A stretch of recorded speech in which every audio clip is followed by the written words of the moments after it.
Le Conseil des ministres a délibéré sur les affaires suivantes. Ministère de l'Éducation nationale, de la formation professionnelle, chargé de la formation civique. Projet de décret portant versement de l'allocation d'études exceptionnelles aux élèves des classes de 6e et d'examen de l'enseignement général, technique et professionnel des établissements secondaires. Le gouvernement veut-il soulager les parents d'élèves ou corser les conditions d'attribution d'allocation d'études? L'interrogation est sur les langues de ceux qui ont pris connaissance de ce décret issu du dernier Conseil des ministres.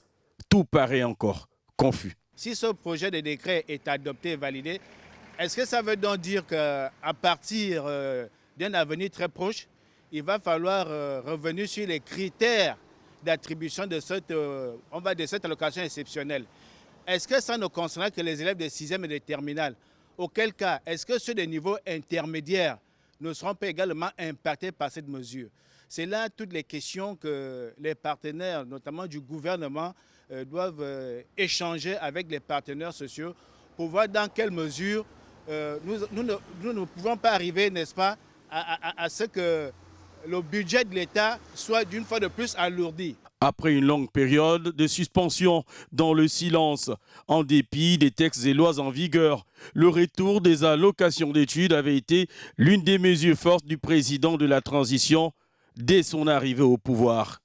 Quoique les critères d'éligibilité qui, selon le gouvernement de transition, visent l'excellence, n'aient pas fait l'unanimité.